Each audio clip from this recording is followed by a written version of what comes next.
Olá, queridos alunos de Direito Constitucional 3 do Unifagop. É um prazer estar com vocês nessa tarde de sexta-feira, quando eu estou gravando o nosso primeiro vídeo, a nossa primeira aula de ações constitucionais. Durante algumas semanas, provavelmente, nossos encontros vão ser virtuais. Eu aproveito para lembrar que às terças-feiras, às 19 horas, nós vamos nos encontrar no chat do SIGA. Vocês podem, se tiver algum questionamento, pode formular o questionamento lá pelo SIGA, a respeito da matéria, qualquer comentário que vocês queiram fazer a respeito das ações constitucionais que temos estudado. Vocês vão ter o apoio do material postado também no SIGA, para que vocês possam acompanhar as aulas e, claro, além dos diversos autores que eu já recomendei a vocês no nosso primeiro dia de aula, ok? Então, hoje nós vamos falar sobre a ação declaratória de constitucionalidade. Lembrando que nós estamos tratando das ações constitucionais, já falamos primeiramente sobre o controle de constitucionalidade, falamos sobre o controle difuso, o controle concentrado, falamos sobre a primeira ação de controle concentrado, que é a ação direta de inconstitucionalidade, e hoje nós vamos falar sobre a ação declaratória de constitucionalidade. Mas para facilitar a expressão aqui no vídeo, nós vamos falar da ADC, Ação Declaratória de Constitucionalidade, ok? A ação declaratória de constitucionalidade, pessoal, ela está regulada na Constituição, no artigo 102, inciso 1, a linha A, parte final, e no parágrafo 2º e artigo 103 da Constituição.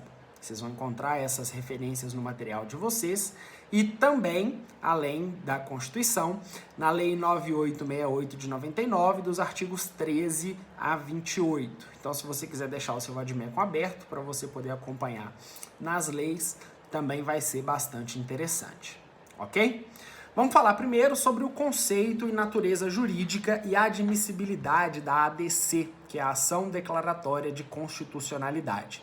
Vou ler para vocês um breve conceito da Ação Declaratória de Constitucionalidade, que vocês também podem encontrar no material de vocês. Ok? A ação declaratória de constitucionalidade integra o controle concentrado de constitucionalidade realizado pelo STF, assim como a ação direta de inconstitucionalidade que nós estudamos na nossa última aula presencial. A ADC, pessoal, ao contrário da ação direta de inconstitucionalidade, a ADC atinge apenas leis e atos normativos federais. Essas leis e atos normativos federais, eles são atingidos pela declaração de constitucionalidade feito pela ADC, diferentemente da ADI, que permite a declaração de inconstitucionalidade também de leis e atos normativos estaduais que contrariem a Constituição da República. Aqui na ADC, só são admitidos os controles de constitucionalidade concentrados da ADC de leis e atos normativos federais. Portanto, não atinge as leis e atos normativos estaduais e municipais.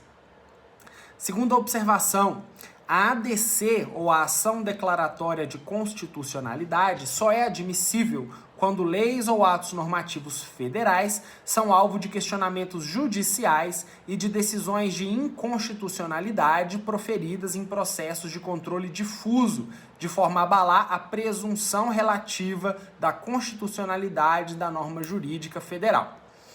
O que é isso, pessoal? Vou explicar para vocês. O controle difuso, nós já estudamos, é o controle no caso concreto.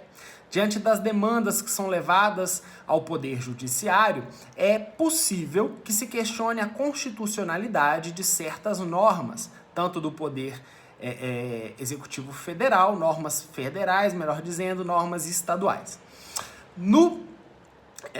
Na ADC, para que haja o controle de constitucionalidade pela ADC, é necessário que haja uma série de julgados das instâncias inferiores do Poder Judiciário ou até mesmo pelo STF, mas de controle difuso.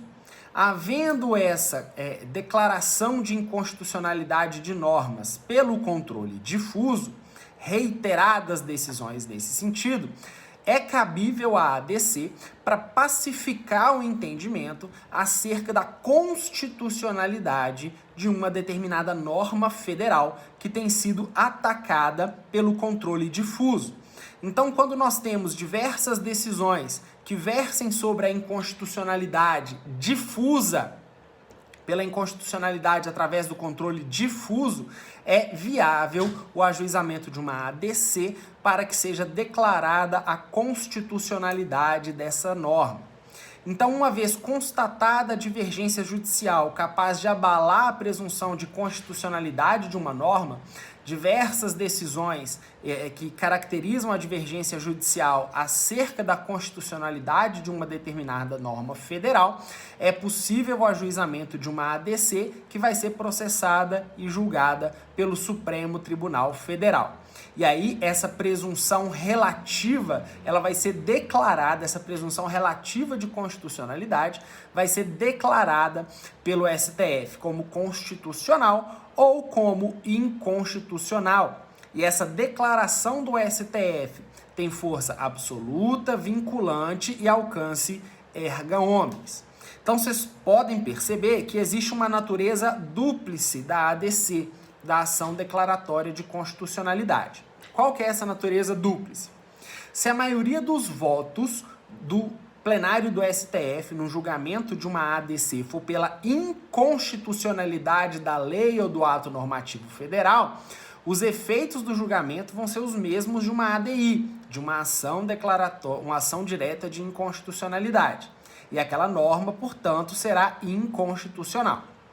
Se a maioria for pela constitucionalidade da norma, a presunção que antes era relativa se torna absoluta e assim a norma será considerada constitucional, ok? Então, para que seja declarada uma norma constitucional, essa norma só será declarada diante de julgados de controle difuso de constitucionalidade que tem reiteradamente julgado aquela norma inconstitucional no controle difuso.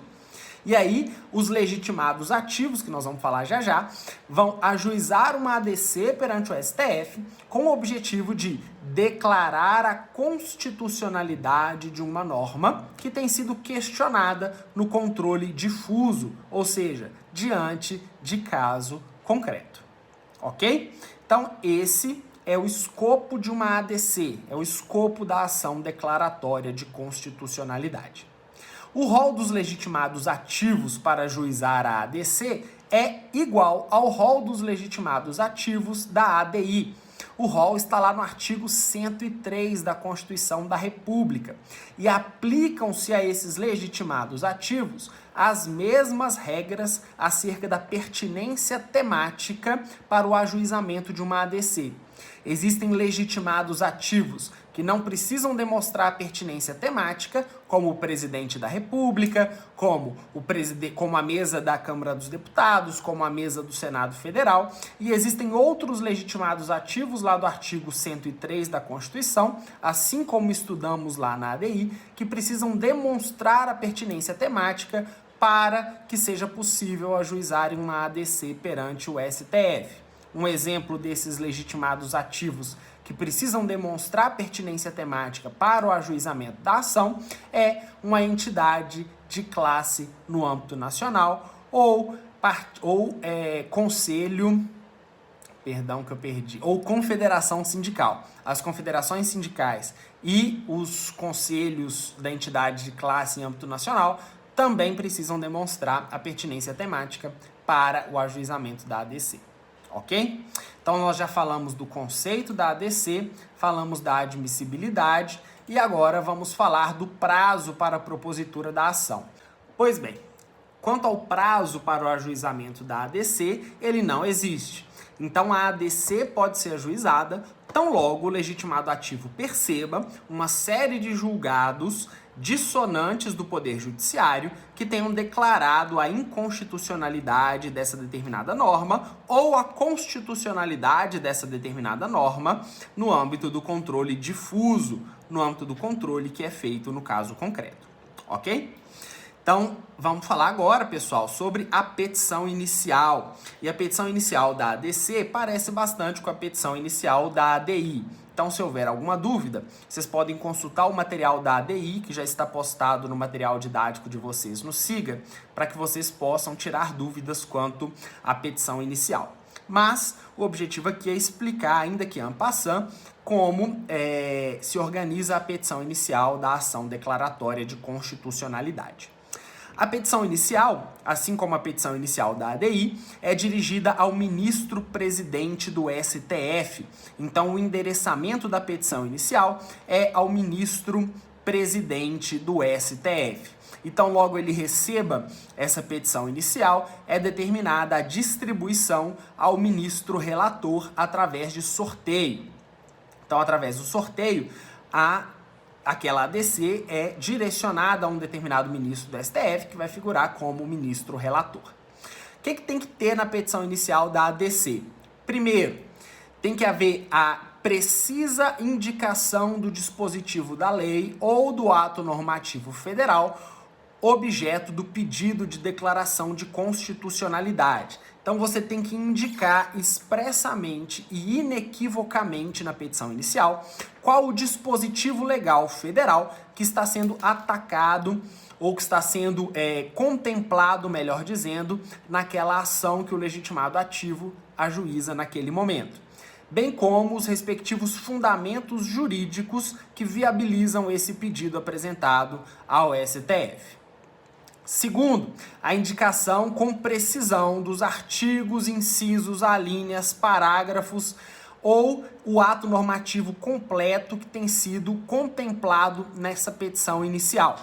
E ainda, além de indicar quais são esses dispositivos expressamente, você também pode formular, ou melhor, o legitimado ativo pode formular um pedido de concessão de cautelar in limine litis, ou cautelar inicial, ou cautelar liminar, para que seja resguardada a constitucionalidade daquele dispositivo normativo federal até que o mérito seja julgado pelo STF. E essa é uma previsão do artigo 21 da Lei 9868 de 1999. Ok?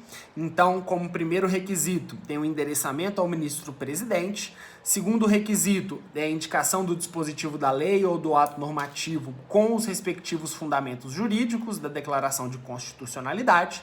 Terceiro, a indicação com precisão dos artigos e outros dispositivos que têm sido contemplados nessa ADC, com a possibilidade de formulação do pedido de cautelar liminar para a proteção da constitucionalidade daquela norma. E em quarto, que seja demonstrado, e isso é muito importante, que seja demonstrada a existência da controvérsia judicial relevante sobre a aplicação da disposição objeto da ação declaratória.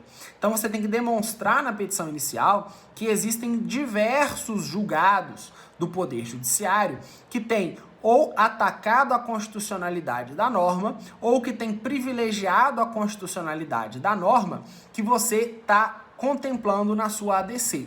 Então, na sua petição inicial, precisa ficar demonstrado inequivocamente que existem decisões judiciais reiteradas no sentido de declarar aquela norma pelo controle difuso inconstitucional. Ok?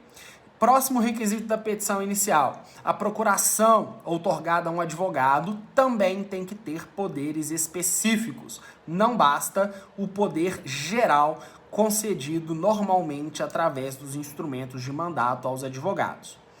E por último, a petição inicial tem que ser instruída com o inteiro teor da lei que tem sido objeto da declaração de constitucionalidade e o inteiro teor dos julgados que têm afastado a presunção de constitucionalidade da norma ou os julgados que têm demonstrado essa divergência jurisprudencial acerca da aplicação da respectiva norma, ora contemplada através da ADC.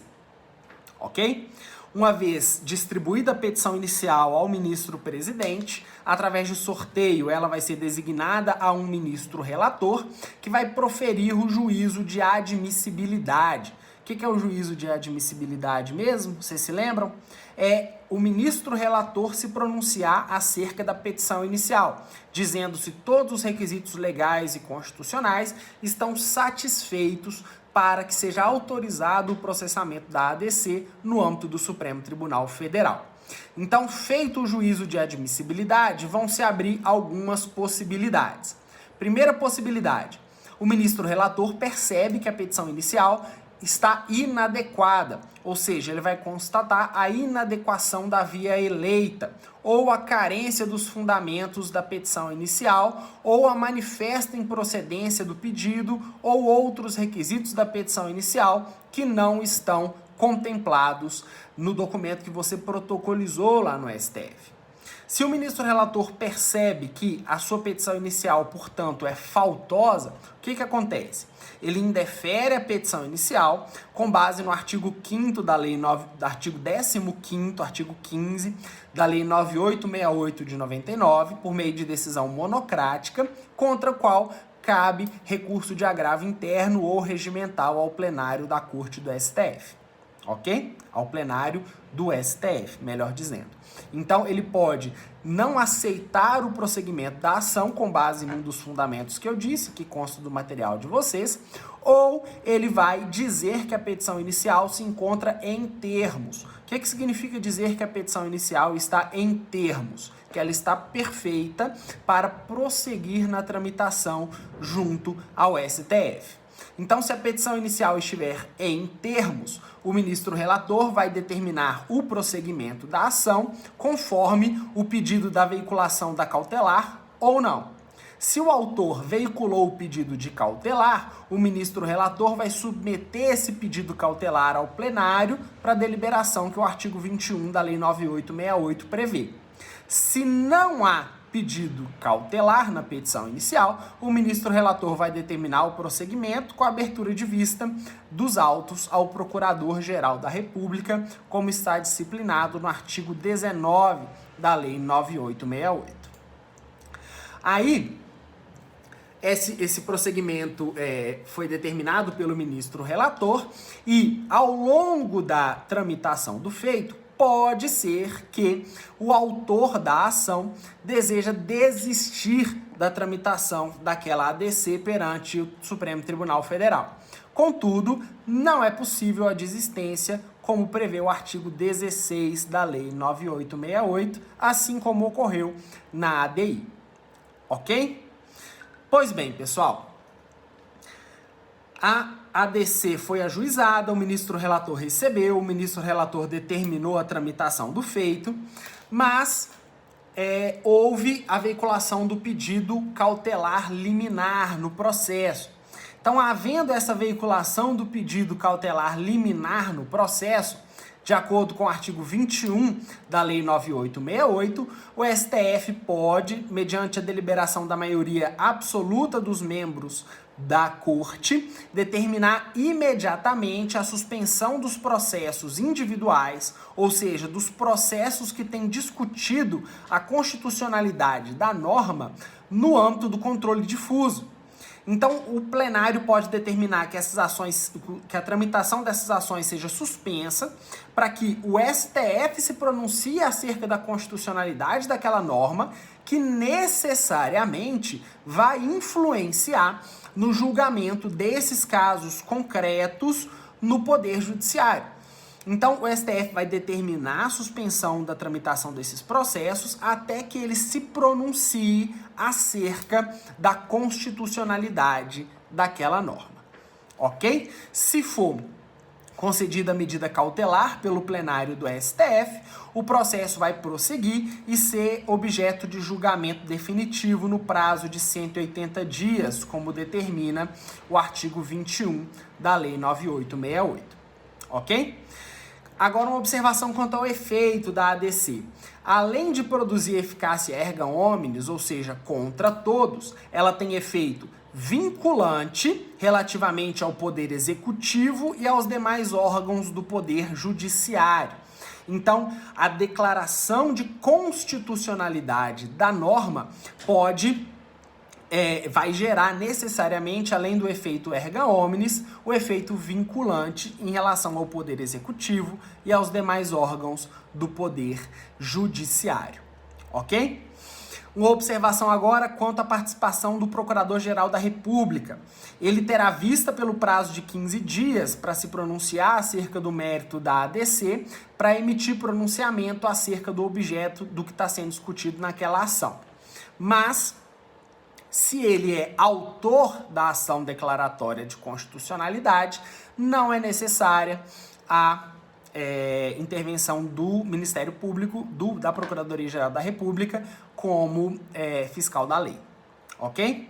Assim como na ADI, não é admitida a intervenção de terceiros, mas o ministro relator pode admitir a figura do amicus curiae, que essa é a pronúncia correta, como nós discutimos na última aula, do amicus curiae na tramitação da ADC, para que ele possa fomentar, que ele possa dar subsídios técnicos para a decisão do plenário do STF, ok? Lembrando que o amicus curiae é o amigo que vai trazer laudos ou assuntos técnicos específicos que vão proporcionar o melhor julgamento no caso concreto, ok? E como acontece esse julgamento? Depois da vista do PGR, do processo, o ministro relator vai elaborar um relatório, e ao elaborar esse relatório, ele vai pedir que o ministro presidente do STF designe o dia de julgamento daquela ADC pelo plenário.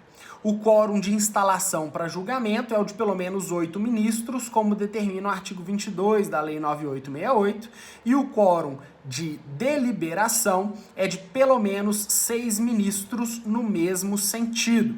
Então, se 6 ministros votarem pela procedência da ADC, a norma é constitucional. Se 6 votarem contra, a norma é inconstitucional. E daí vem aquela natureza dúplice da ADC que nós falamos no começo da nossa aula, ok?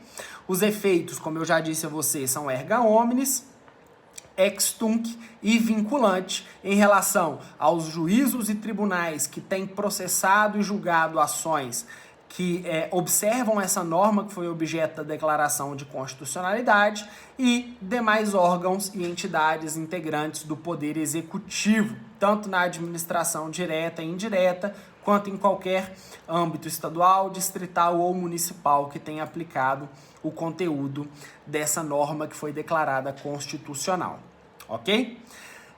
A regra do artigo 26, quanto à recorribilidade, só cabe embargos de declaração e também não cabe ação rescisória contra o pronunciamento do STF. E aí vem aquela questão que nós sempre discutimos ao final de cada ação constitucional, que é quanto à ADC em Tribunal de Justiça. É possível que a Constituição do Estado preveja a tramitação de uma ADC perante norma, em relação à norma estadual, perante o respectivo Tribunal de Justiça. Mas isso vai estar previsto na Constituição do respectivo Estado e também no regimento interno do respectivo tribunal. Ok? Vocês sabem que a aula por vídeo é um pouco mais corrida do que a nossa aula presencial, mas vocês contam com um material de apoio postado no Siga de vocês para a elucidação da matéria, além, claro, dos doutrinadores que vocês já conhecem, que foram passados para vocês no primeiro dia de aula. Tá bom? Qualquer dúvida, vou estar no chat às terças-feiras, às 19 horas. Até semana que vem.